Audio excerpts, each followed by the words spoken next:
global gathering. We have speakers from all 4 continents, and I'm very happy with this. I would just take 2 minutes to very briefly explain what this meeting is about. This assembly is a child of the World Social Forum process. And as you probably know, this World Social Forum has been a huge success 20 years ago and the years thereafter. What this assembly will try to do is to re-dynamize that process and attracting new movements and new people, especially younger people from all over the world. And we also want to play a more political role. Now, the World Social Forum is an open space. It is open to all progressive movements that think the world should change, and we want to make it better than it is now. Our assembly belongs to the family of this World Social Forum process, but it is autonomous and independent. And what we want to do in the first place now is to reflect on strategies. And that is why we want to start this process of dialogues, of consultations with intellectuals and with social movements. We all may have our ideas and opinions on what needs to be done, but no one can be sure to have the right answer. And this exercise, therefore, is in the first place for us to listen to the intellectuals and the social movements, to listen to you, to hear your opinions, your advice, so that we can plan our activities. So we are very happy that the people who are with us today have accepted our invitation. And we are very keen to listen to you, because the world has changed, is constantly changing before our eyes, and the role of social movements has to change.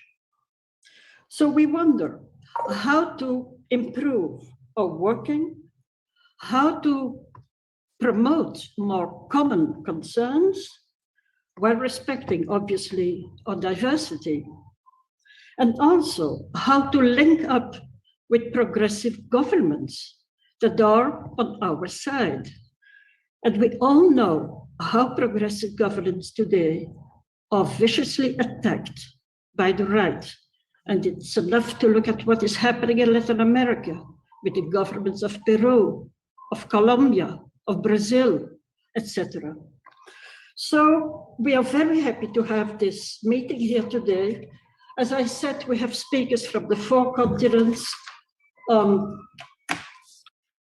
Aziz Salman Fall from Senegal, Agnes Gagi from Hungary, Anuradha Ghenoy from India, Leticia Calderon from Mexico, and Juan Carlos Monedero from Spain. So I would say the floor is yours. I would just add one little thing. This is our first event as an assembly. We now also have a website, a Facebook page, and a YouTube channel. So maybe someone can put this on the chat so that you can all have access to these afterwards. I thank you very much, and I wish us all a very good meeting. Thank you.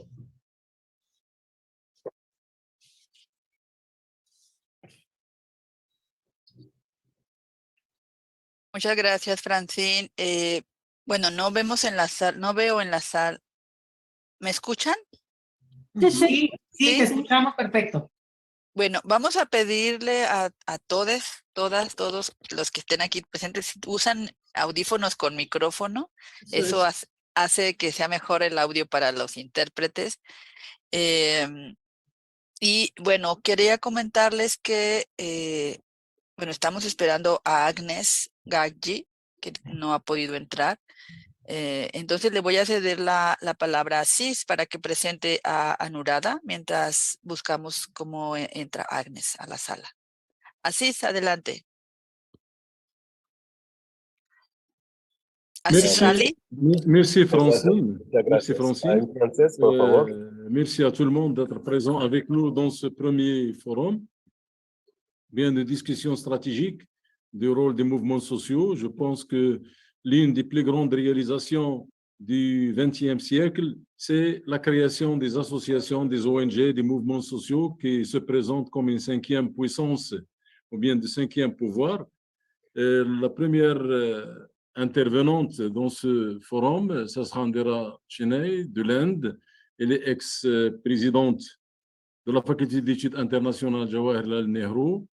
Et la question la question que je vais lui opposer, c'est, on sait très bien qu'avant, lorsqu'on parle d'État-nation, tout le monde se souvient de Titou, se souvient de Nehru, se souvient de Jamal Abdel Nasser, se souvient de Nkrumah, se souvient de pas mal de personnalités du congrès de Bandung, là où il y avait le débat sur l'État-nation, le rôle. Mais malheureusement, ces dernières années, lorsqu'on parle de l'État-nation, ça remonte à la tête Trump des États-Unis, Peter Urban de la Hongrie.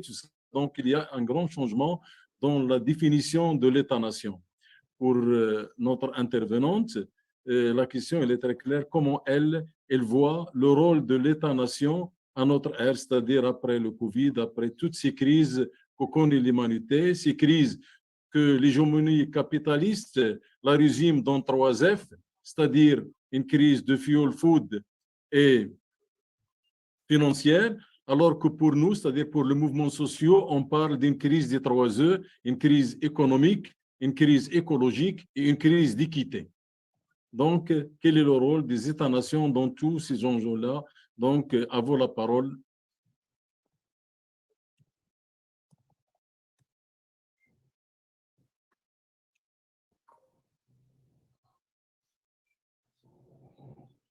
Ado? Okay, I didn't know I was going to speak now. Thank you, dear friends, and activists of the World Social Forum. I am delighted to be here. Friends, this is really a very difficult time that we and the world is passing through. We have been talking about the climate crisis, the deep inequality, the food insecurity, and how these intersect to make an almost existential crisis. But today, what is most difficult and what it has brought the world to the brink is this war in Europe, the Russia-Ukraine war. And that is what I'm going to focus on, because we cannot escape talking about it and taking a position about it. Because the world, because of this war, they're making us sleepwalk into a world war, a possible nuclear conflagration, an unimaginable catastrophe. We are on an escalation where both sides are escalating by the week. And there is, between the conflicting sides, no sign of peace or hope. So how should we in the social movements see this? To help us clarify, I will broadly show the 3 major positions that have been taken on this war. These 3 positions are positions which have been taken by states and by people as well as by civil society. And I will show these 3 positions so that we can continue this debate and try and judge for ourselves. The first position is that which is almost unanimously taken by the collective West, the hegemonic powers, that this is an unprovoked aggression by Russia. Now, before I go into this, I will argue that all of us condemn this aggression and this war. But we have to examine whether what the West is saying, that this is an unprovoked aggression, and therefore the entire West must come to the assistance of Ukraine, that NATO must come to the assistance of Ukraine until they can harm Russia and get back to the status quo, take back even Crimea. So this is one position, and it is supported by many, including in the US left and progressive forces.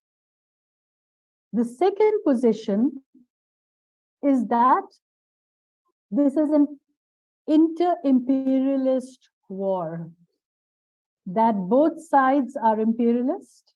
Maybe one side is more, comparatively a stronger imperialist force, whereas Russia is still imperialist, and this war is from Russia to take back some of its territories. And therefore, those who argue that this is an inter-imperialist war also argue that Ukraine must be completely supported, including by NATO, and as much weapons as they require. So as far as militarism is concerned, they support the first position also. This position of escalation until one side wins and there is victory.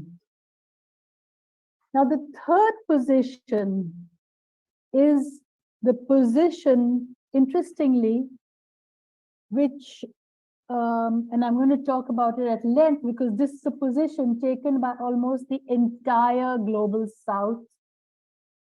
And this position, and to say this, I must say the countries of the global South, 145 countries voted to condemn the Russian aggression. But of these, all the countries of the global South, that's almost 95, which voted to condemn them, and those who abstained, like India, Brazil, China, and others, they have operationalized this position to something different. And that is, they have taken three positions as far as their geostrategic operationalization is concerned. These three positions are: one, they have moved to a position of neutrality. That is, whether it's Cuba, Palestine, India, Indonesia, Turkey, Brazil, all of them are saying that we would not like to take sides in this war, that we are neutral. Now, this neutrality is quite different from the non-aligned movement during Cold War I, because non-alignment argued very strongly for disarmament, for not joining military alliances, and for solidarity against colonialism. But this neutrality is basically saying we will not take sides.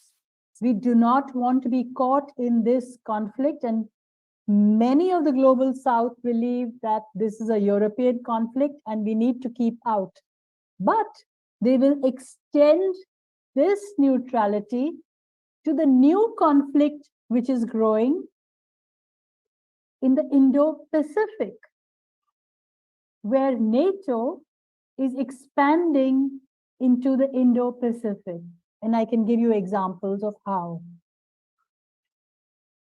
The second operationalized position of the third group who talk about neutrality is that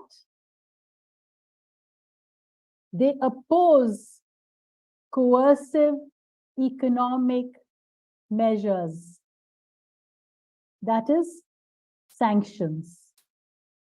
So almost the entire global South has opposed sanctions. And why, would you ask? Are they opposing sanctions? Because many in the global left have said that this opposing sanctions and this neutrality on the part of the global South is opportunist, is transactional, it's immoral. But for the global South, in the last 40 to 50 years, almost 75% of the countries of the world and 85% of those in the global South have faced unilateral sanctions from the US, including a big country like India, and they had to bend. Currently, 12 countries, Iraq, Syria, Cuba, are under sanctions. So the global South sees this opposition to sanctions as a way of resistance, of opposing hegemonic economic coercion. And that is also one of the reasons why the Russian economy has not failed or not collapsed as predicted, because much of the global South continues in different ways to have economic relations with Russia and with many other countries like Iran, which have sanctions. The third position of this bloc of, not even bloc, just the global South, is that they now have a big stake and commitment to a multipolar international system. Meaning, they believe that the time has come that the international system is becoming multipolar, and therefore they have the space to negotiate between great powers, which they did not have earlier. So why is it, you would ask, has there suddenly been this peace in West Asia, in the Middle East? Why is it that Saudi Arabia, that was an ally of the US and part of the petrodollar, is able now to resist and say that we will engage with Russia and China and sell our oil in yuan? Precisely because they are convinced about multipolarity, that they do not need the US as a security ally continuously. And they can negotiate between the two sides. So the entire global South now is convinced about multipolarity. My next point is that this, the global South and this lot, they also frame the war differently than the West. They see this as a proxy war. They see this as a war that was provoked, that since 2014, there was a forced coup where the balance in Ukraine was shifted directly by national security advisors in the United States, like Victoria Nuland, and every diplomatic community, I've seen it in India, for example, they know, they all have video recordings of what happened at that time in 2014, which led to a civil war. When Minsk 1 and 2 collapsed, they were used to arm Ukraine. The red line that Russia had been arguing for 3 decades, that do not make Ukraine part of NATO. We cannot have missiles 5 minutes away from Moscow. That was violated. So the Global South geostrategists, maybe some of us idealists might believe that maybe there was another way out. But the hard geostrategists and the countries of the Global South all believe that this was a war that was provoked. It's a proxy war. And just a few days ago, for example, Mexico said, stop sending weapons and the war will stop. Stop arming Ukraine. Brazil and Argentina have backed the plan from China, which you know, it's a very generic plan, but it would argue the same. India and Indonesia have said the same at the last meeting of the G20. So really, they are arguing that this war can, you know, so the entire Global South is for immediate peace negotiations. They are with the peace movement. But sadly, in the West, there is such high commitment to this war because of the hegemonic Western media and how they can turn opinion, and how the deep state and the neocons in the United States, their document after document for the last almost 7 or 8 years have repeatedly said that Russia and China are a threat to US hegemony, and we need to contain, curtail, isolate both of them. Of course, in the US, there is a debate between the realists and the neocons. The realists like Mersheimer, even earlier Kissinger and others, they are saying that we should focus on China. So let's have peace with Russia. Whereas the neocons, the neoconservatives are ready for war with both, which and to harm Russia, and the European elite has almost walked along with them and supported them, which is very sad.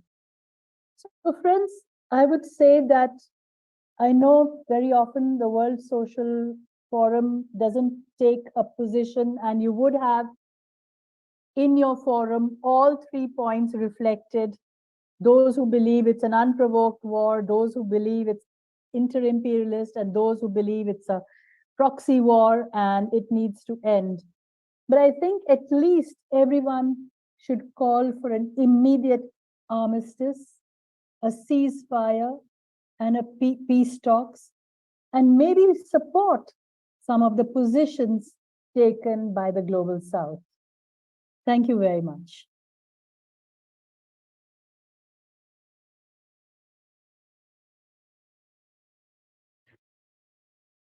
Muchísimas gracias, Anuradha, por tus palabras.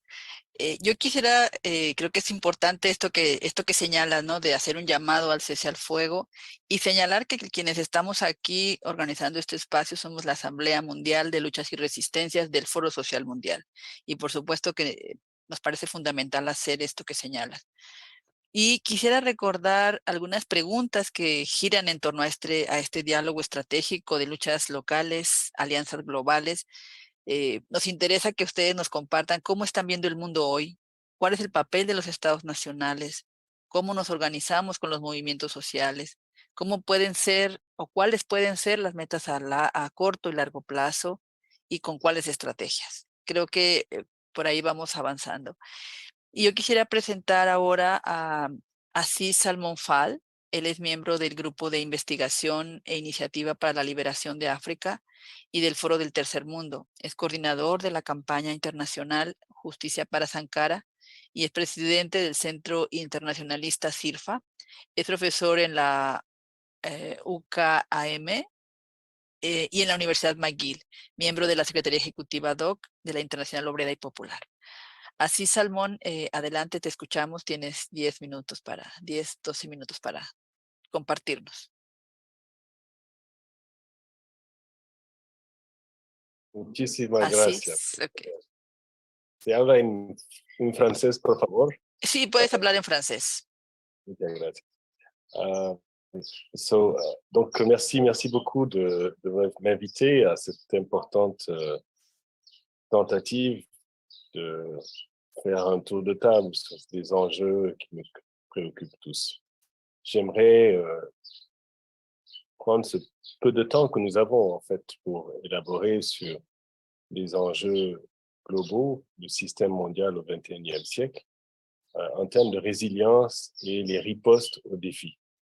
Et je commencerai par une citation de Samir Amin, mon défunt camarade, qui disait à notre époque, compte tenu de la puissance de destruction à la disposition des pouvoirs, qui parlait de destruction écologique et militaire, le risque dénoncé par Marx en son temps, que les combats détruisent tous les camps qui s'y affrontent, est réel. La seconde voie, par contre, exige l'intervention lucide et organisée du Front internationaliste des travailleurs et des peuples. Et je crois que ce que nous venons d'entendre avec notre camarade de l'Inde va dans ce sens. Maintenant, il y a différentes lectures de la nature de notre système mondial. Je m'inscris dans une lecture relativement renouvelée parce que pour moi, l'avènement du système mondial peut faire l'objet de différentes analyses, en tout cas celle dans laquelle je m'inscris est de nature non eurocentrique pour à la fois expliquer l'évolution, mais aussi l'involution dialectiquement contradictoire. Pour ça, j'utilise plusieurs éléments, les néologismes, ce que j'appelle le mégalo-ensemble, qui en fait n'est pas le système monde, mais ce qu'on nous présente comme étant le système monde, ce que j'appelle aussi le supra-impérialisme, et je finirai sur le trans-internationalisme. Et je crois que, en tout cas, si les forces progressistes dans le Forum social mondial osent s'aligner sur une position anti-impérialiste, écologiste, féministe, c'est vers cela qu'il faut aller. Alors, je disais, et probablement certains de mes camarades ici, il y a une vingtaine d'années, que l'équilibre de la terreur, de la guerre froide, on voit s'est substitué en un équilibre différent, la terreur du déséquilibre. Un déséquilibre qui est en fait la dernière séquence de la mondialisation capitaliste.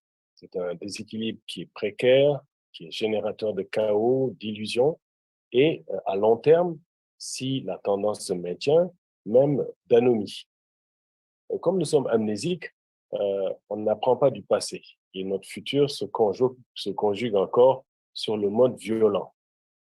Nos sociétés ont cependant pris conscience de l'ampleur des phénomènes, mais visiblement, nous ne sommes pas mûrs pour changer notre façon de vivre qui menace le vivant.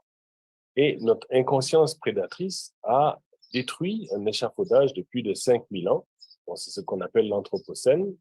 Et comme vous le savez, le dérèglement climatique a enclenché une menace sur plusieurs vies sur Terre. Il est probable que si le pur survenait, les écosystèmes s'effondreront et l'humain même ne survivra pas à cela.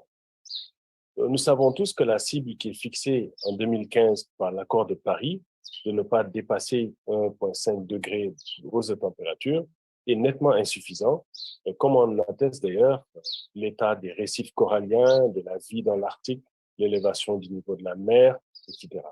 À cela, on ajoute d'autres effets amplifiants, le manque de volonté politique, notre pollution, le gaspillage, la surexploitation des ressources, les conflits, les épidémies, etc. Et donc, ça donne évidemment un scénario apocalyptique qui n'est pas de la science-fiction, mais qui est vraiment une sorte de désarroi généralisé, un malaise que les gens éprouvent, y compris même dans nos rangs internationalistes qui sont pourtant rivés sur la ligne de front. Et je crois que la société humaine active apparaît comme tétanisée et Honnête, un des auteurs, parle de tarissement de l'énergie utopique. Il dit « Cette indignation massive semble dépourvue de toute orientation normative, de toute sensibilité historique, pour le but auquel tiendrait la critique formulée, de sorte que celle-ci reste étrangement muette et repliée sur elle-même. » C'est comme si ce malaise envahissant était incapable de dépasser l'état des choses existants, d'imaginer un état social au-delà du capitalisme. Et il fait remarquer que cette dissociation de l'indignation avec tout objectif d'avenir, de la protestation d'avec toute vision d'un monde meilleur, est en quelque sorte quelque chose de nouveau dans l'histoire des sociétés modernes. Et donc, il est vraiment temps de redéfinir notre rapport déséquilibré au vivant, de sauver notre espèce. Alors, un des éléments qui a été bénéfique dans nos malheurs, c'est la pandémie de la COVID. Parce qu'elle a montré qu'il était possible de réduire notre pollution, de réduire notre développement frénétique. La pandémie nous a révélé comment était indispensable les moins payés de nos salariés, sans lesquels les systèmes ne fonctionnent pas, les plus pauvres. Les élites les plus nantis se sont bien sûr recroquevillées sur leurs privilèges et l'économie mondiale a vacillé et elle a été rescapée d'abord dans son pôle privé par les dépenses et les services publics. Donc, en plein néolibéralisme, on a assisté au retour de l'État et à un interventionnisme patriotique un peu partout dans le monde, surfant, hélas, sur l'ambiance des populismes qui s'épanchent de par le monde. Et là, la violence de l'État et son contrôle de la vie citoyenne se sont accrus. Une violence structurelle a illustré les écarts indignes socio-économiques dans les systèmes de santé, dans l'accès aux soins, dans l'accès aux vaccins. Et comme vous l'avez vu, les quarantaines, les mesures barrières ont révélé l'individualisme et l'importance des liens sociaux, des liens grégaires et humains qui ont vraiment aidé à revoir et réinventer des mécanismes de solidarité. Et je crois qu'il faut beaucoup apprendre de ce petit intermède de 2 ans dans laquelle nous avons été englués. Mais dans cette situation, avec la reprise, la déliquescence des systèmes politiques, l'accentuation des populismes et des culturalismes aux accents parfois millénaristes et racistes, sont désormais en plusieurs endroits de la Terre devenus normaux, que ce soit en Inde, dans toute l'Europe, dans les Amériques, ici en Afrique, dans les culturalismes religieux. Et en même temps, avec le chômage et l'avancée technologique, il y a tout un lumpenprolétariat qui est de plus en plus marginalisé, et avec lui, bien sûr, les paysans les plus vulnérables, qui vivent en fait la société de service, la société cybernétique qui les assiège. Et ce lumpenprolétariat est une armée de réserve qui jusque-là a été utile au capital et de plus en plus réduite à un précariat infrahumain. Et même si on regarde clairement ce qui se passe, c'est que l'accumulation, qui autrefois était partiellement fondée sur la production, bascule inexorablement vers la dépossession, la financiarisation, la destruction et le contrôle technologique. Et donc, il faut bien analyser dans le mouvement social mondial cette transition vers la barbarie, vers l'anomie et faire tout pour l'infléchir. Et c'est là que la défense des communs, la défense d'un internationalisme progressiste offre un levier d'émancipation sociale, de démocratie utile et équitable pour le vivre ensemble, libre et égaux. Donc, le temps nous manque où nous pourrions expliquer en fait pourquoi l'asymétrie impérialiste empêche de surmonter cette situation, parce que d'abord, on a cette forme de globalisation qui a créé un État-nation avec un système transfrontalier de territorialité complexe, avec un marché qu'on dit autorégulé, et là-dedans, la confusion rappelée par Samir Amin est importante. Le marché, qui fait référence par nature à la concurrence, n'est pas le capitalisme, dont le contenu est précisément défini par les limites à la concurrence que le monopole de la propriété privée, y compris oligopolistique, implique. Le marché et le capitalisme sont deux concepts bien distincts. Le capitalisme, celui qui existe réellement, est le contraire même de ce qu'est le marché imaginaire. Mais bien sûr, comme mode de production, il est fondé sur un marché intégré dans ces trois dimensions, c'est-à-dire le marché des produits du travail social, le marché des capitaux, le marché du travail. Mais lorsqu'on regarde le capitalisme comme système mondial, il est évidemment basé sur l'expansion mondiale des marchés dans seulement les deux premières dimensions. Et donc, c'est ce qui met effectivement cette situation de mondialisation économique de façon tronquée, principalement dans le sud global, où on ne parvient pas à sortir du développement inégal au prix des contradictions violentes. En même temps, il y a beaucoup de changements, des changements dans les superstructures de gouvernementalité qui ont été intériorisés. Bon, par exemple, le concept de gouvernance qui a été intériorisé dans bien des États. Il y a d'autres éléments qui ont été intériorisés. L'hégémonie, c'est-à-dire l'aliénation culturelle et techniciste, individualiste, calquée sur les privilèges blancs occidentaux.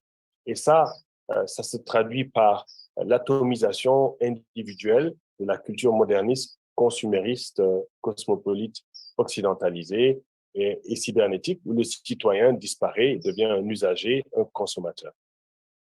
Et donc, se reproduit ainsi un mégalo-ensemble qui est un système extrêmement complexe qu'on n'a pas le temps, malheureusement, ici d'analyser, mais qui aujourd'hui vit une contradiction avec une société internationale qui est, comme on l'a dit tout à l'heure, dans un coercitif bouclier stratégique en miroir. Donc, on a l'OTAN qui fait face à l'ex-pacte de Varsovie, revigoré par l'Organisation de coopération de Shanghai, et on a une nouvelle forme d'hégémonie pour ce 21e siècle qui est conflictuelle. Ce sont des polarisations extrêmement structurantes qu'il faut bien sûr saisir. Alors, dans cette situation complexe, la transformation qualitative que l'impérialisme suggère amène une forme de supra-impérialisme. Et ce supra-impérialisme, il est articulé sur des monopoles, par exemple, qui aujourd'hui sillonnent le monde et auxquels résiste la Chine. La dette chinoise elle-même, elle atteindrait autour de 55 milliards de dollars, donc 40% relève d'entreprises non financières. Et tant que la Chine gardera le contrôle étatique de l'essentiel de son pôle de banque et ne s'engagera pas dans la globalisation financière, les requins de la finance de la triade qui essaient d'encercler le monde ne parviendront pas à la juguler. C'est pour ça qu'un des grands enjeux de ce qui se fait aujourd'hui, c'est cette triade qui essaye de mettre à genoux la Chine et dans une moindre mesure l'Inde, qui, paradoxalement, selon leur évolution, pourrait revigorer le capitalisme. C'est là tout l'enjeu d'une analyse pointue de quelle est la nature même des BRICS. Et donc, la riposte des instances de la finance mondialisée qui ont préféré la fuite en avant dans l'économie de l'accumulation par dépossession, comme le montre Harvey, doit être rigoureusement combattue par les forces progressistes parce que cette accumulation primitive qui existait a été couplée à cette dimension ravageuse de la dépossession qui s'ajoute à cette économie spéculative que j'ai rapidement décrite et qui donne cette plutocratie qui permet cette mutation de la valeur capitale. Donc, un des auteurs du Sud global auquel nous appartenons dans la lecture montre bien qu'il y a vraiment 5 monopoles. Le monopole dans le domaine des technologies, le monopole sur les ressources naturelles, le monopole sur le contrôle des flux financiers, le monopole sur les armes de dissuasion massive, et ces monopoles, et le monopole sur le champ des communications. Et en contrôlant ces monopoles, ces triades, pour l'instant, dominent l'agenda et même parviennent à financer les organisations non gouvernementales des sociétés civiles du Sud global, ce qui explique d'ailleurs une grande partie de la crise du Forum social mondial. Et donc, la nature du monde dans lequel on sait, c'est des richesses dont 1% des personnes les plus riches correspondent à 2 fois la richesse des 90% de la population mondiale, c'est-à-dire 6,9 milliards de personnes. Et ces milliardaires qui dominent le monde ne sont que 2153 personnes. Donc, on savait qu'on peut les mettre dans une série d'avions et les envoyer ailleurs. Donc, vraiment, vous voyez qu'on est dans une réalité extrêmement difficile à surmonter, mais qu'on peut surmonter. Et donc, cette mondialisation-là il n'y a rien à y attendre.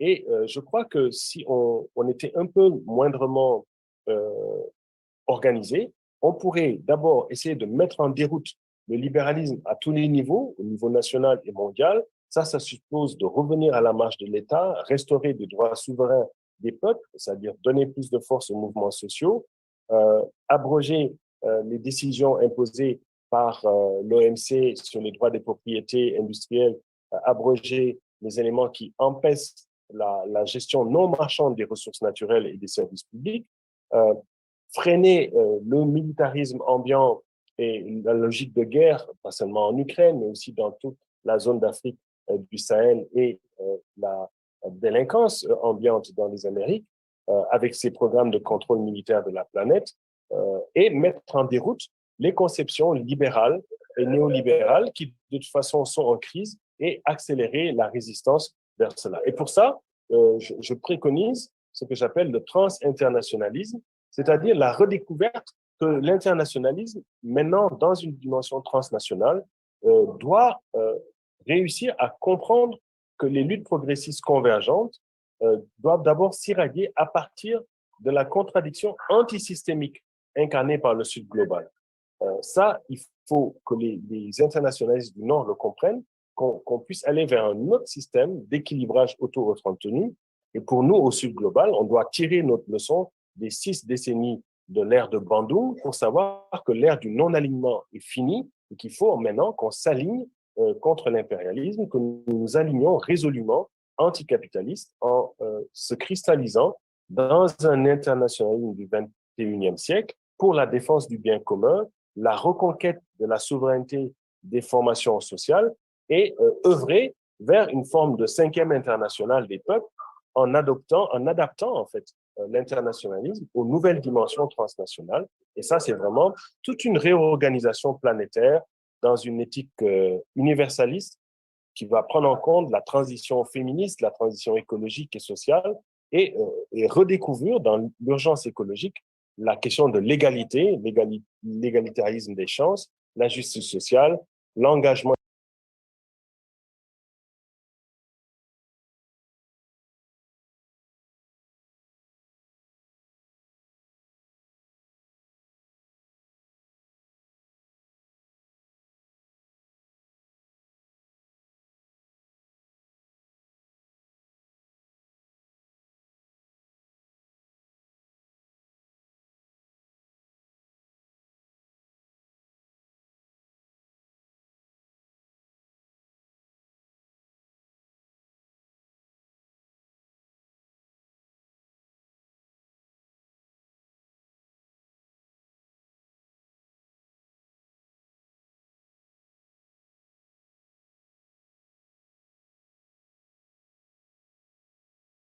Pensar, digamos, un bien público, un bien común, beneficios para todos, pasan por una resistencia feroz de quienes se oponen a eso.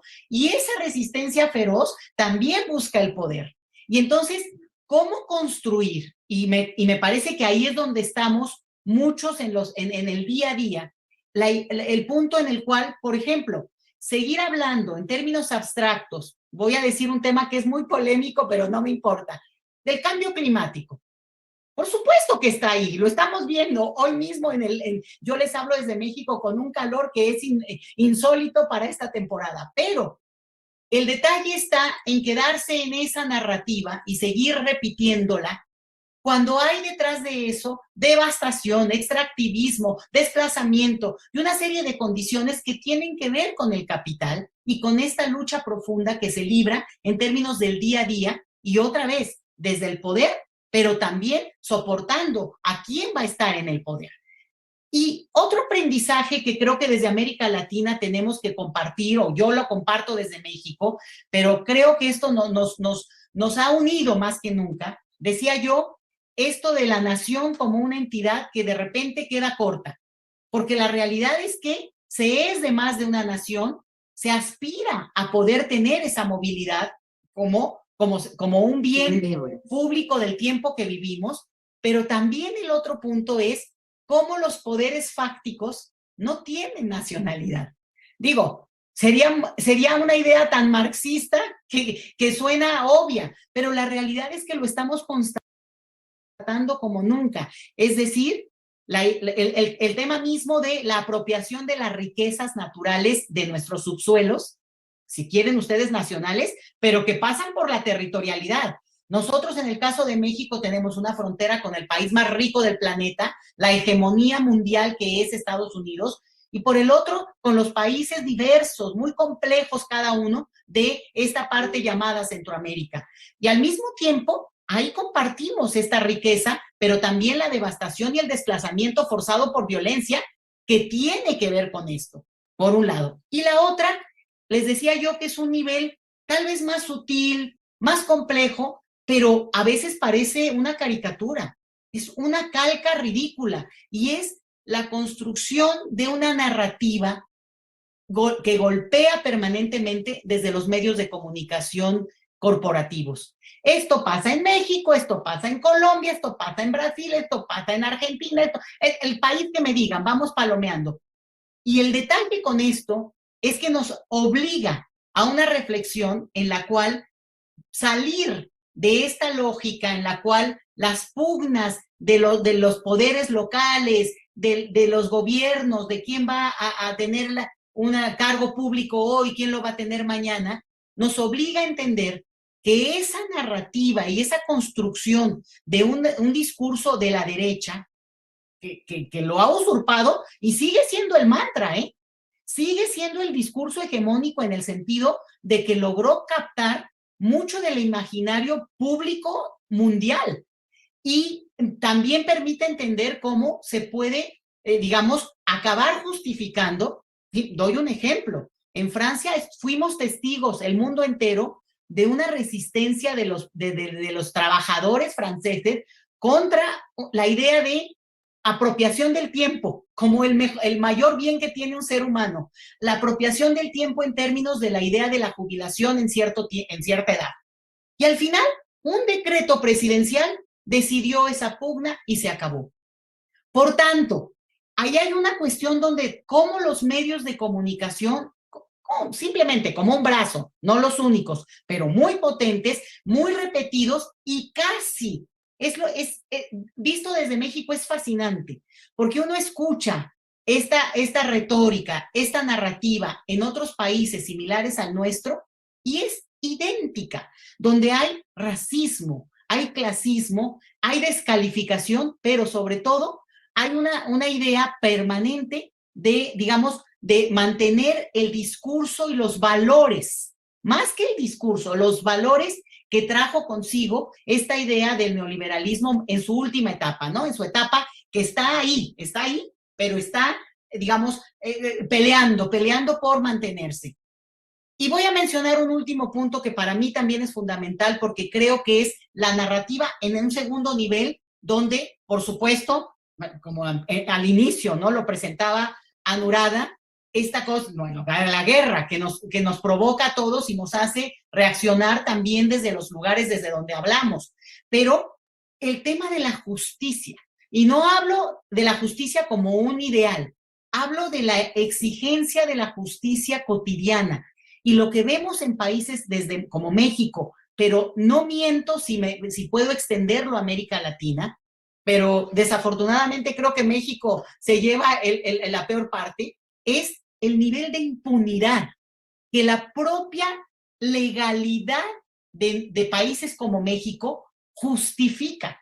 Es decir, está por encima toda la cuestión del documento, la norma, qué dice un apartado, por encima del derecho de las personas, se los menciono para horrorizarlos. El nivel de impunidad en México es del 96%. Personas que no encuentran una solución a su situación inmediata o, por ejemplo, personas que están detenidas, presas, y que no pueden tener siquiera, no están condenadas todavía, pero están detenidas por años.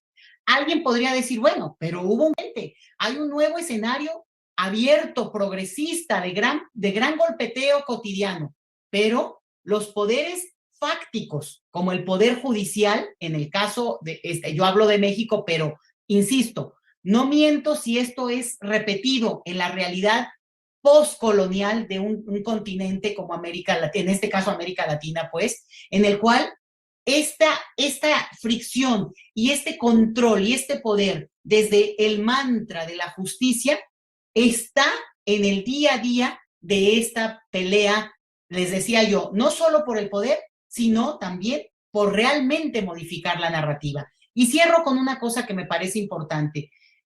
Creo que de los grandes aprendizajes tienen que ver con cualquier lucha por cualquier elemento, más allá de que somos naciones y nuestra edad tiene una parte lúdica y completamente gozosa que es la nacionalidad, al mismo tiempo no puede ya ser nacional ni a un joven, hablaba yo de la demografía, en México, en Brasil, en la India, en Estados Unidos, en Canadá, va a tener, bueno, hablo un joven para convocar, pero en realidad nos pasa también a nosotros, viviendo mucho, claro, con diferencias, con capacidades de acceso también diferenciados, pero en general es algo que se replica en la mayor parte de los países del planeta, aún con estas diferencias. Y por tanto, me parece que poner en la picota, ahí, en la guillotina, el hecho es cerrarnos a nuestra lógica nacional, no ha permitido realmente, aunque suena lindo y suena, ¿no? Pero una conexión planetaria que sí tuvo el discurso que nos dio el COVID un pequeño tiempo, ¿no? Esa idea romántica de que el planeta estaba en descanso y que íbamos a cambiar y tal vez seremos distintos y somos aparentemente los mismos, pero con más desigualdad, más pobreza en algunos casos, pero también con más ferocidad y ánimo para pelear por un mundo distinto al que se ha construido por décadas. Entonces, quiero dejar eso ahí y decir que sí, no hay, digamos, capacidad de ver cualquier movilización, cualquier cambio, sin incorporar también el que somos ya más allá de nuestras naciones y ahí el tema de la movilidad de las personas. Aquí yo veo gente que seguramente puede hablar desde una nación que no es en la cual creció y por tanto le da estarse de una manera más, decía yo, planetaria, pero a veces creo que es un poco más galáctica inclusive. Entonces, por ahí llevaría yo mi propuesta, que lo pensemos más así y no solo en función de los grandes debates que por supuesto nos tienen que convocar porque son la sobrevivencia del planeta, pero que no sean solo un discurso. Si no hay un cambio de leyes en términos del acceso a los derechos, por ejemplo, simplemente a la nacionalidad, que la migración provoca muchas cuestiones de repitiendo los mismos errores que hemos jalado durante tanto tiempo. Y no importa quién gobierne, ahí sí que eso sigue en nuestras legislaciones. Bueno, ahí lo dejo para abrir debates con ustedes. Muchísimas gracias, Leticia. Sin duda muy importante esto que señalas y que tiene que ver con esta tratamos ahora. Bueno, quiero presentarles ahora a Juan Carlos Monedero. Todo el mundo le conoce, es politólogo, político, profesor de español y también es el exsecretario del proceso constituyente y programa de Podemos y colabora en diversos medios de comunicación. Juan Carlos, adelante, tienes entre 10, 12 minutos para compartirnos tu palabra. Si abres tu micrófono. Creo que se nos fue, no lo veo. Nos dijo que tenía problemas de internet. Bueno, esperemos que se una.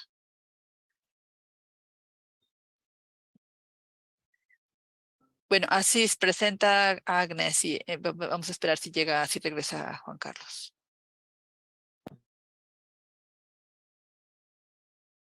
Oui, donc on donnera la parole à Agnès Guy, qui est chercheuse à l'Université de Göteborg et membre fondateur Solidarité Économie, Centre de Budapest.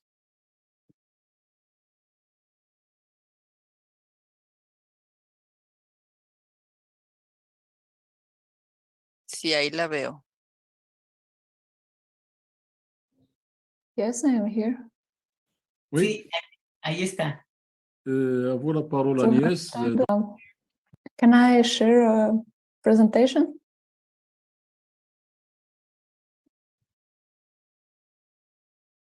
Come Hello? in.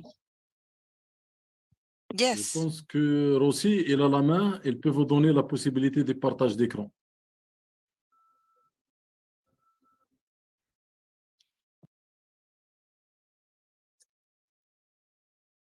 Oui,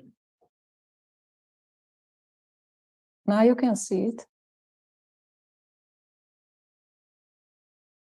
Okay, sorry Oui. for being so problematic with entering. I wanted to speak a bit about how I see the context of the present crisis and how I see potential ways for movements.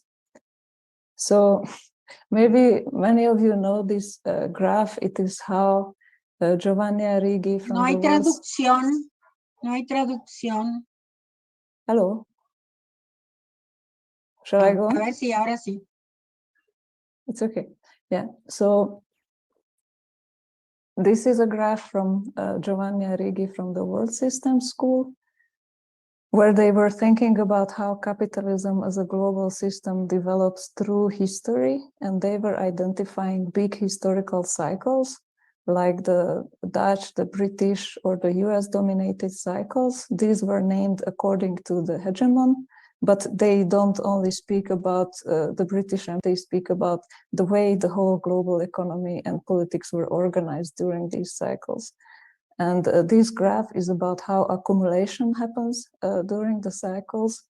So the first part where the line is continuous, it is about the first part of the cycle where typically after a period of wars, you have a new way of material expansion, new companies, new trade routes, a new military and interstate profitable, and the profits that are extracted from it are very profitably reinvested.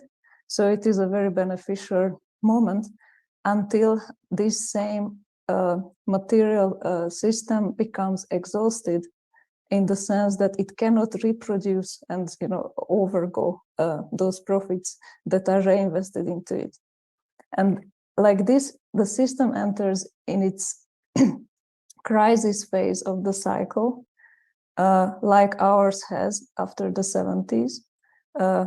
We see this in the fleeing of capital to money markets instead of the real economy. So this is financialization that we have after the 1980s, and previous cycles also had it.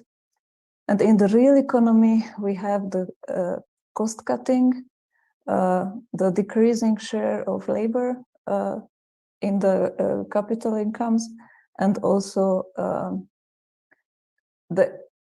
this lengthening of global production chains through industrial outsourcing regions. And these fixes from the core capital side, they work for a while. So if you are sitting in Wall Street during the Clinton era, it looks like things are getting better. This Arrighi used to call the Bell epoch of the crisis phase, but it doesn't work forever, these kind of fixes. And then we arrive into the later phase of the crisis, which they used to call, in this tradition, systemic chaos. And in this later phase, these fixes start to not work anymore. And capitalist lobbies and states, they turn towards more protectionist and more militarized ways of compensating for profitability losses. And the systemic, in a phase when the basic big infrastructures that hold the global capitalist system together start to break up. And so far, this phase always ended in wars at the scale of the system, which allowed for destruction of capacities, also a reorganization of powers, and in the end, the rise of a new hegemonic power under the surveillance of which there could be a new system of material expansion, and the money that was accumulated in the money markets previously could be invested into this material expansion. And of course, we don't know whether it is possible to restart this now, but it is this moment of late systemic crisis shifting towards systemic chaos that it seems to me we are in, and in which the idea of changing the direction of the global economy away from producing climate chaos emerges as a challenge. And I don't want to speak about this part so much now to save time, because we are late also because of me. But just to mention something about what third places like my region, Eastern Europe, or import substitution, industrialization, global South regimes have been within this story.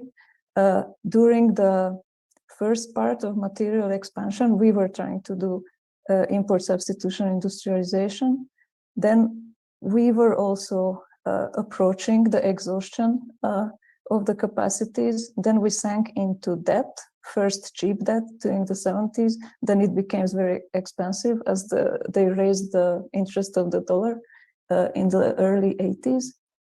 And then in exchange for fixing these debt crises, we were the territory of structural adjustment, which worked as a global fix for core capital. And for us, it mostly meant deindustrialization and de-agrarianization at the same time. Lots of production of global surplus population and informal economies. There was some partial reindustrialization on lower levels of the value chain, but mostly global industrial outsourcing. That was the big industrial fix of this crisis period. It was concentrated in China. And then the big change during the last decades is that China has been successfully upgrading its technology levels.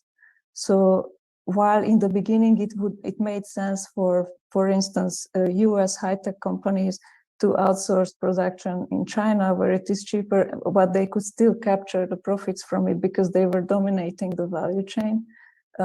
Now with this technological upgrading, it's the question whether they can still maintain their changes, capitalist strategies.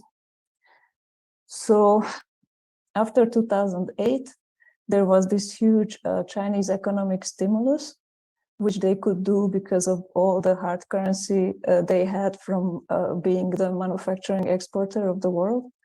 And out of this, they were building infrastructure first internally, then externally through the Belt and Road Initiative.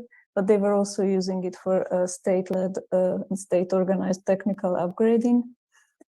And seeing this, lobby groups both in the US and in the EU have been pushing towards industrial policy and against keeping up neoliberal laissez-faire.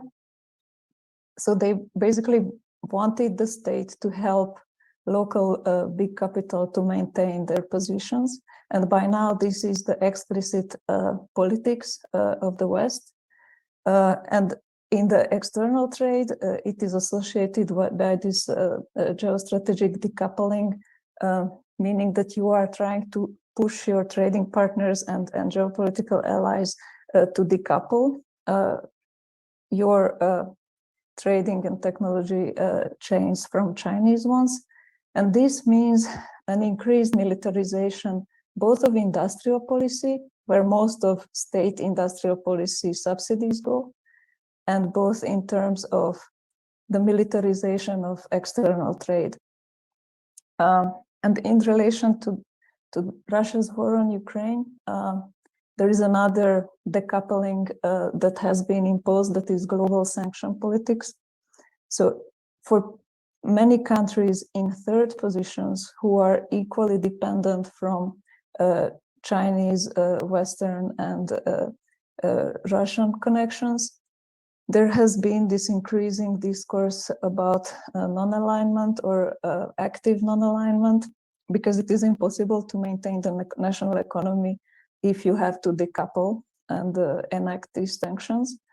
But unlike the capitalist, it seems to me that this is mostly about third position capital groups and capitalist states trying to maintain and enhance their positions in the current crisis, which mostly strengthens this tendency towards protectionist and militarized industrial policy.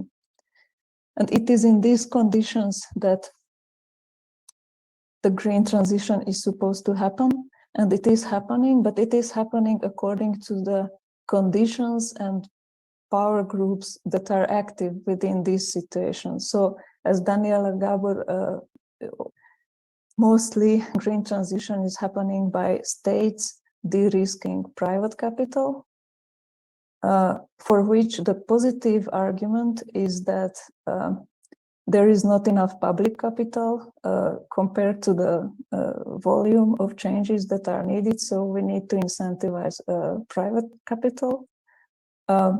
But the counter arguments are, one, that while there are indeed green investments because of these state supports, the same private capital is also being invested into fossil investments, and fossil investments are going even faster than the green ones.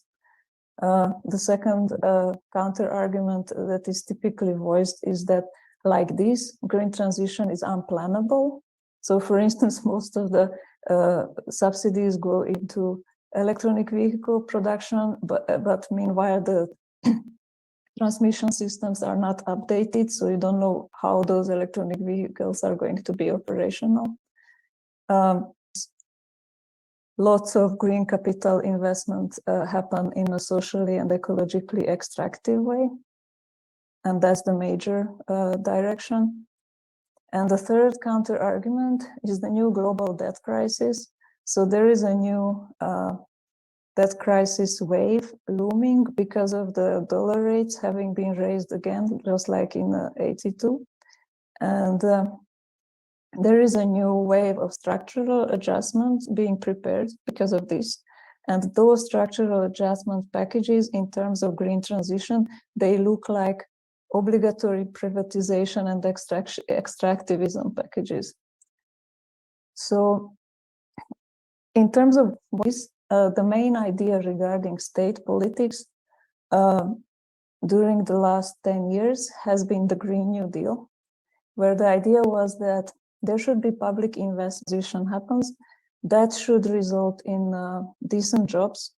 And the promise of these decent jobs should generate the votes with which these policies can be upheld. And there can be many critiques against this concept, why it wouldn't work. But the main thing why it doesn't work is that it couldn't even be pushed through, because by the time it travels through the lobby rooms where the real social power of capital rewrites them, by the time they become policies, they become private capital de-risking policies like we see in Europe or the US today. During the same decade, they were speaking about just transition, where the idea was that you are going to mobilize for getting decent jobs from green growth. So this would be like it used to be in social democracy, a win-win scenario between green capital and decent jobs. But this seems to be impossible to achieve because in reality, as we see, green growth is happening through public de-risking of private capital investments where the conditions are cost-cutting. So in most of the green economy, labor rights are even worse than elsewhere. And we see that even in the newly generated state-supported investments, the tendency is the same. So I just wanted to emphasize this other direction that the Trade Unions for Energy Democracy Global Alliance has been working on also for about a decade. And they call it, they differentiate it from just transition by calling it social power. So they say that the climate crisis, the trade union movement being the place where most people who are suffering from the consequences of the fossil economy, but they are also dependent on the fossil economy, they can organize within the existing forms of the economy and they can gain some power of actual economic bargaining. And it is where these kind of people can address the infrastructural scale where the crisis is happening to us, not only in the sense of workers being many, but also in the sense of sectoral workers having most of the technical knowledge about how to transform those sectors. And then they also say that, and also do it, that this kind of workplace organizing has to be combined with building reproductive capacity. So putting as many as possible reproductive capacities under public and community control, like it used to be in the long-term tradition of union and cooperative or social movement unionism.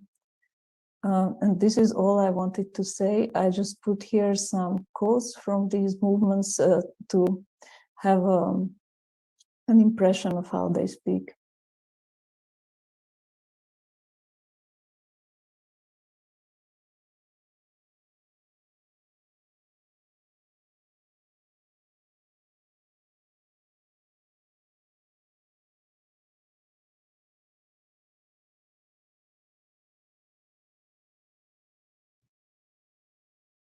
Muchas gracias, Agnes. ¿Has terminado? Ok. ¿Puedes dejar de compartir pantalla? Aquí sorteando los bloqueos, porque estamos bloqueados.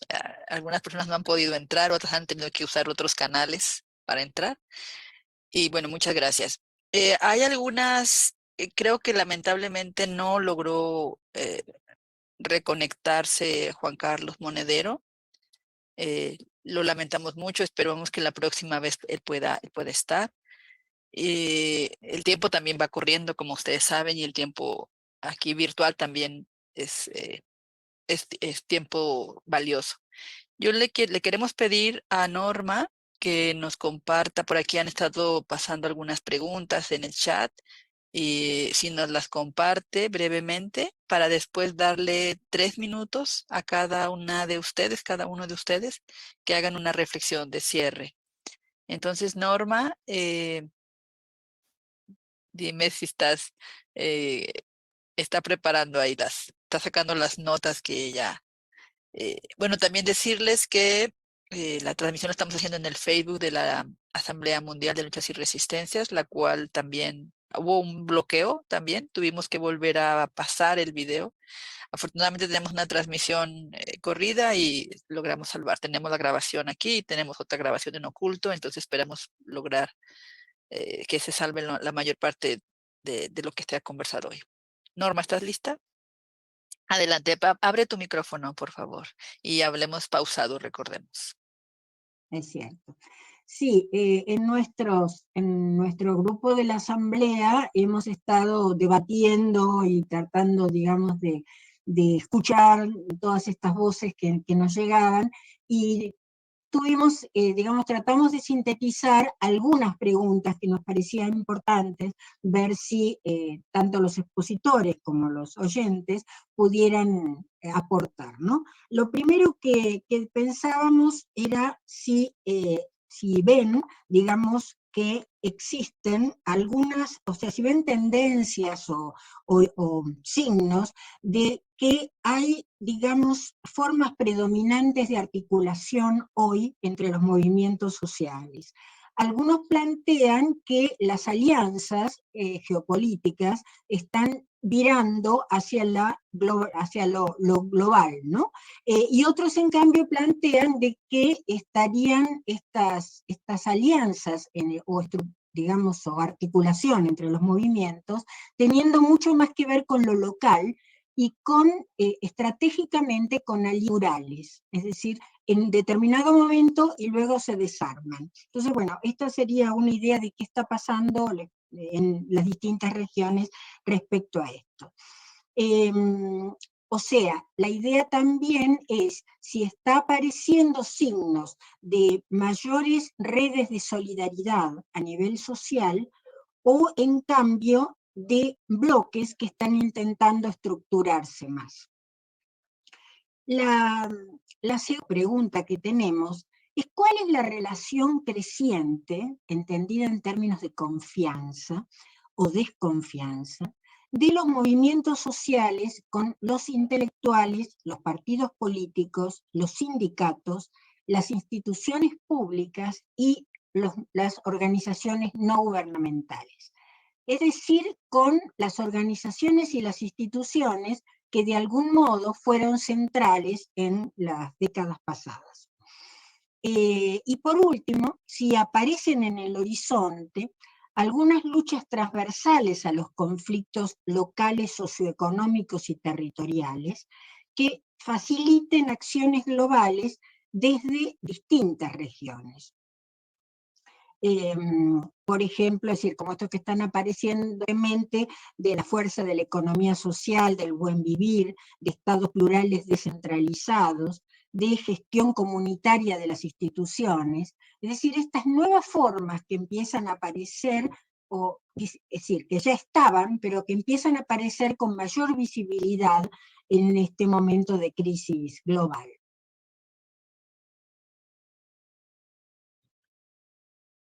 Muy bien, entonces invitamos a quien quiera tomar la palabra. Son muchas reflexiones, no tienen que Sí. responder todos, son 3 minutos claro. solamente. Sí, sí. Entonces, no sé si empezamos con...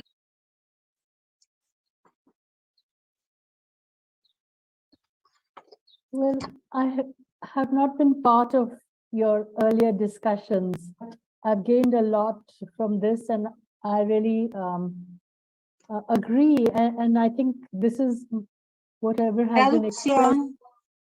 No hay perdón, no hay traducción. Solo tenemos portugués por ahora, queridos. Si Está escuchamos bien. sí, Está bien, adelante. está bien. Okay. I think I share this perspective that all the speakers have said, whether on the transition, on the economy, and I especially appreciate what Norma just said about the connection between social movements. And I think without that, it's not, and no transition or transformation is possible, because along with the possibilities of a new conjuncture, there are also a lot of new oppressions. So these various social movements, for example, you cannot have a viable peace movement without linking with the climate movement. So I think the World Social Forum will have a great role in bringing these together and really bringing these new ideas and linking these ideas between people's movements, public intellectuals, academia, students, trade unions, and finally, hopefully, with the policy makers and ruling elites. Thank you very much.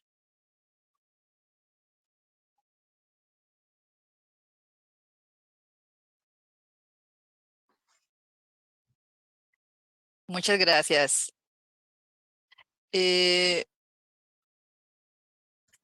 ¿Querías, Asís, Salomón?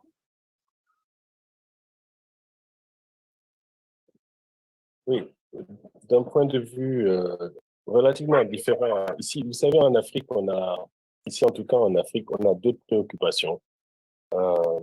Il faut élargir la marge de manœuvre de l'État pour nous, perspective vers un panafricanisme confédéré. Nos enjeux, c'est l'autosuffisance alimentaire, la réforme agraire, la modernisation agricole pour chaque société, un marché de biens de consommation de masse pour la satisfaction des besoins essentiels. Les besoins essentiels pour la multitude ne sont pas garantis. La question de l'eau, par exemple, nous sommes avec des enjeux plus fondamentaux, la question de la nationalisation de nos ressources dans une perspective de participation citoyenne, patriotique et écologique. Aussi nous mettre dans l'industrialisation. Tant qu'il n'y aura pas d'industrialisation, pour nous, en fait, il n'y a pas possibilité de participer à cette mondialisation-là. Une industrialisation qui complémente l'agriculture. Nous parlons aussi d'intégration dans le sud global, c'est-à-dire comment on peut utiliser des brevets, des technologies qui soient à notre portée comment nous pourrions avoir notre propre monnaie, revoir la question du panier de devises à l'échelle mondiale. Est-ce qu'on peut avoir une banque centrale africaine avec une monnaie continentale où la dédollarisation serait à l'ordre du jour? La question de la sécurité, est-ce que nous pouvons avoir une armée continentale? Vous savez, ici, c'est l'Africom, c'est une armée de l'OTAN et l'arrivée des Russes, des Chinois, des Israéliens. Donc, nous avons des enjeux très fondamentaux qui nous lient aussi au Sud global, donc la coopération tricontinentale contre la spéculation, la fuite de capitaux, la lutte contre l'impunité, l'enrichissement illicite, ne serait-ce que sur la question de la dette, refuser de payer la dette, obtenir le fameux 0,7% de coopération internationale qui date de 1968-69, qui n'a toujours pas été réglé. Nous avons des enjeux très fondamentaux sur la question du féminisme, l'émancipation totale des femmes, le changement des mentalités masculines. Bref, on a vraiment beaucoup d'enjeux. Et pour ça, il faut qu'on réussisse à repolitiser démocratiquement nos masses qui sont malheureusement très dépolitisées avec beaucoup de désinformation dans les médias sociaux, beaucoup de culturalisme, il y a un réveil des populismes religieux. On n'en a pas beaucoup parlé, mais vraiment, il s'agit de nos propres extrêmes droites, autant les églises fondamentalistes que les islams fondamentalistes islamistes. C'est vraiment des problèmes. Il y a les comportements consuméristes ostentatoires des personnes riches que les gens imitent à cause de l'aliénation. Et donc, avoir vraiment une sorte de repolitisation qui pose les ressources naturelles, environnementales, un comportement civique, écologique, comprendre les valeurs qui ont animé ce que nous appelons ici l'appel de Bamako pour redynamiser un nouveau forum social mondial pour le 21e siècle.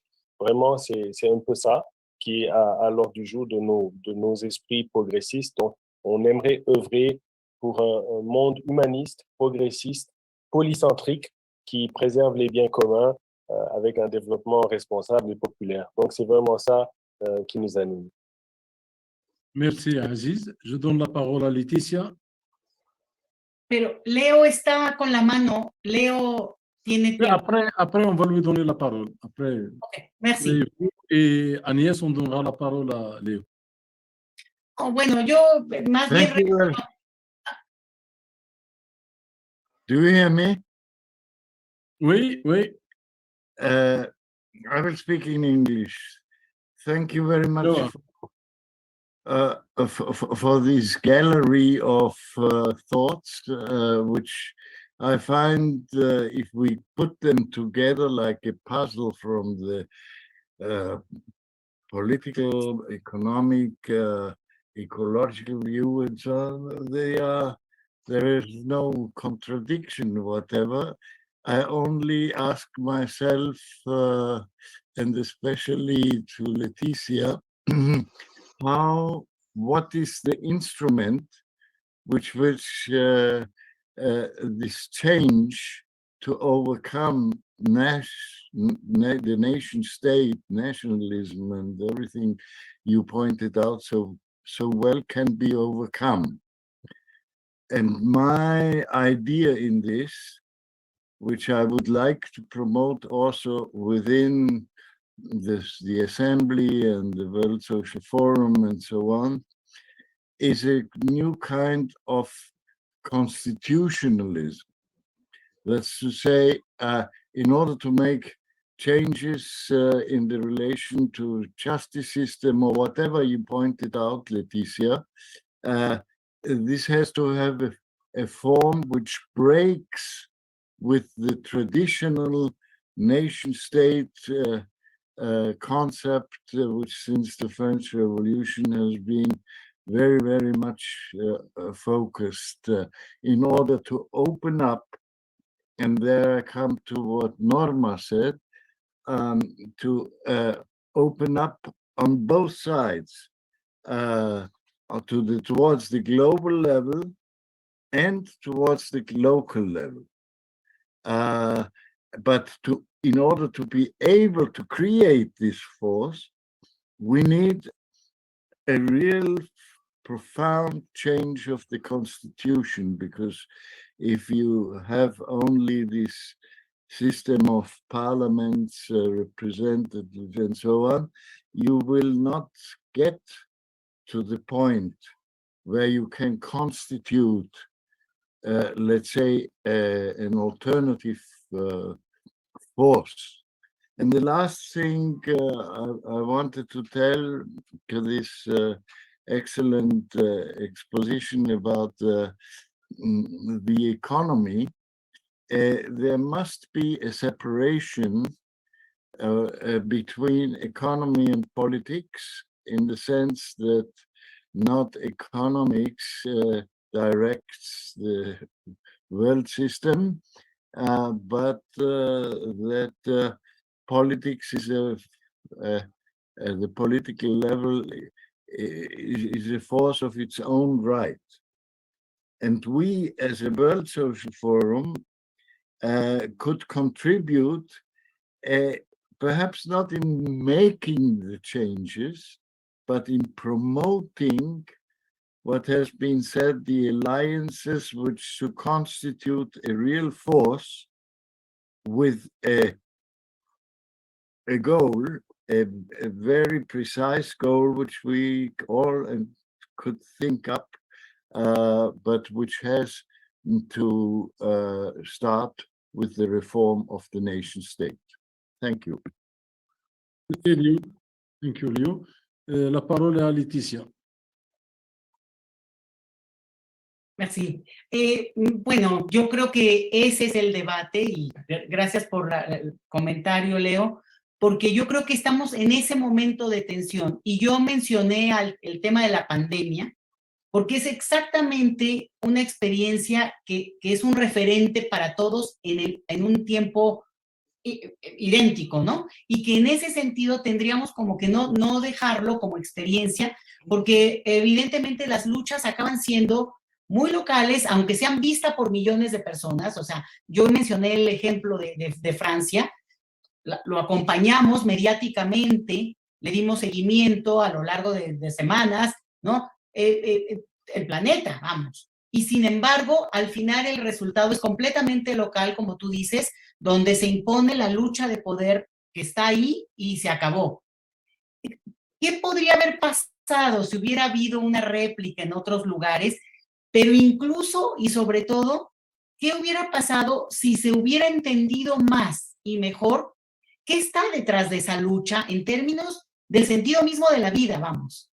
Es que esa es la parte que a mí no, que no lo logramos traducir, digo, no ustedes, no yo, todos juntos.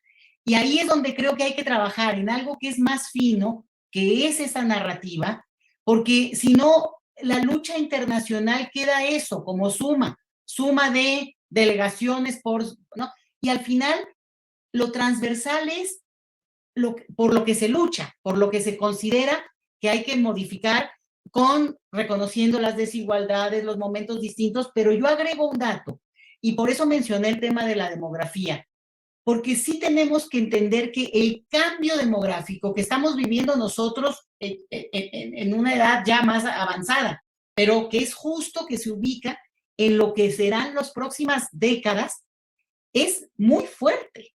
Es muy fuerte y eso no necesariamente lleva a una internacionalización, si no aportamos en provocarla, vamos. Ese sería mi punto. Y estoy convencida que los estados nacionales están totalmente rebasados en un sentido como referencia única, sin que, esa es la paradoja, sin que pueda descartarse el hecho de que somos profundamente locales, vamos, profundamente locales hasta del propio barrio donde uno habita. Pero esa paradoja está ahí y yo la traduzco mucho más en los derechos. El hecho mismo de que yo trabajo más temas de migración, Leo, y el hecho mismo de que las personas no accedan a una posibilidad digna, ya no solo de movilidad, sino de integración, de inserción, es tremenda. Una persona no puede aspirar a ser reconocida su educación en otro país si no es con muchísimos sacrificios, porque ningún estado nacional del mundo, y fíjate, yo creo que el más abierto en muchas de estas cosas es Estados Unidos, Pero nuestros países, perfil México, no reconoce, incluso desprecia la educación de otros países. Si son europeos, no. Si son, no. O sea, ahí está. Entonces yo digo, no es una cosa abstracta, es muy concreto. Bueno, hay abstracción, claro, pero hay una parte donde hay cosas muy concretas que podrían dirigir, ¿cierto? Por lo menos hacer comprensible este debate. Por ahí estoy pensando.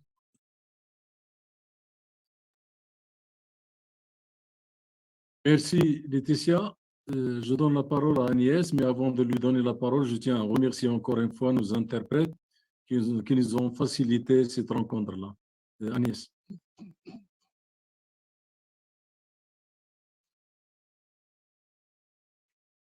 Agnès. C'est à vous la parole. Yes, I am here, but unfortunately I missed most of the presentation, so I would leave the time to others and listen to them.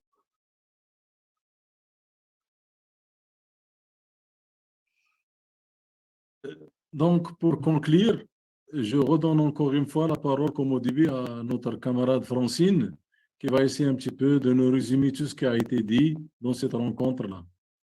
Merci, Francine. Thank you. It will be possible to give a summary because that would be too difficult. And I think we will have to listen time and again to all the recordings of this webinar because so many important things have been said that we will have to think on, we will have to work on. So I will give you a couple of points, but I'm very sure that I will miss out many other points that we will have to work on later and that we will have to look at later. But I think we have, in the very first place, I think we have received indeed a global perspective from different continents, with different accents, with different concerns. I have noted two major points. First, the war in Europe, with the risk of a nuclear Third World War. And secondly, the whole economic system that has changed with huge powers for the financial sector that are not that easy to tackle, but that we will have to take into account. And the crisis that there is because this economic system, it has been said, it has been repeated, is exhausted. So many ideas have been launched for what we can do, for what we can promote. And I think, first of all, we have to take into account, obviously, the global perspectives that we have received that will allow us to go beyond the local concerns that we usually work on. And one of the ideas that I very welcome is the idea that we should better link level with the local levels. And that one of the instruments, not instruments, but one of the things that, one of the tools that we have to use is indeed the local feelings of injustice that can be used to politicize people and that can be used to really go to a higher level, national level, regional level, and global level. And I think that is one of the main responsibilities of the World Social Forum and of our assembly. I think that is a point on which we can work. We will have to work, it has been said, on another type of internationalism, anti-imperialism, another type of non-alignment of these silent revolutions that are going on, because many things are changing and we can work on global commons, global rights. This is one of the points that are central for changing the world at all the different levels that have been mentioned. We need to work on communication and the media. I very much like the idea of the social movement unionism. I think unions can still be an important source of inspiration for our social movements, for how to organize and how to structure our movements, because we have to build indeed social power. And again, one of the most important tasks for the World Social Forum and for this assembly, because that is why the assembly exists, different movements, all the different sectors, all the different thematic concerns, so that we can work, obviously. But we have common concerns, we have common objectives, and with everything that has been said here today, and again, we would have to listen 2, 3, 4 times to the recording of this webinar. I think we can learn a lot, and I think we can make a really beautiful program. But again, this first dialogue is the start of a process, and we hope on your contributions in the future, because I think it is the most important inspiration for the work that we can do. So thank you all very, very much. Merci, Francine. Je vois Germaine qui levait la main. Oui, Germaine, je te donne la parole dans 1 minute ou bien 1 minute et demie, s'il y a quelque chose de très concentré pour voir un peu, parce que nos interprètes doivent nous quitter. Gracias. Ya sea para dar un agradecimiento, ¿sí?, a la Asamblea Mundial de Luchas y Resistencias del Foro Social Mundial. Les cuento porque recientemente he sido invitado y estoy muy conforme. Este evento realmente ha marcado un especial momento y yo quiero, en primer lugar, me siento muy a gusto dentro de la asamblea y su dinámica. Quiero entender también, y por eso me acerqué, yo participo del Foro Social Panamazónico, y desde allí, sí, presentar un mensaje en la lógica de que esto es un proceso que nos lleve de acá a Nepal y de Nepal a, sí, pudiendo hacer foro social mundial en los lugares donde se está desarrollando las luchas y las resistencias. Entonces propuse que pudiéramos dar una voz de apoyo al Foro Social Panamazónico y a todo el proceso con la cumbre de presidentes de la Amazonía, y la Asamblea ha dado de manera afirmativa su apoyo, y eso es otro motivo de agradecimiento. A todos ustedes un abrazo muy grande y muchas gracias. Estuve con mucho gusto dentro de la reunión. Merci, Germaine. En fin de cette réunion d'aujourd'hui, j'essaie un petit peu de donner 2 choses essentielles. Premièrement, on va essayer d'avoir l'intervention de Juan. Comme ça, on va essayer de l'intégrer dans tout le travail qu'on va faire ensemble. Je pense qu'après ce webinaire avec les intellectuels sur la stratégie, je pense qu'on ira dans les prochains webinaires, qui seront des webinaires dans chaque région qu'on a, c'est-à-dire dans chaque continent, pour essayer un petit peu de voir ce qu'on a discuté aujourd'hui, comment faire la déclinaison vers les différents continents afin de voir les mouvements sociaux, comment on peut créer ce lien qui a été dit dans toutes les interventions. Donc, je donne la parole à Rossi pour qu'elle conclue ce webinaire d'aujourd'hui. Merci à vous. Muchas gracias, Asís, por esta con Norma, bueno, todos los que somos parte de la Asamblea Mundial de Luchas y Resistencias. Sin duda, como lo dijo Francine, este es un primer paso.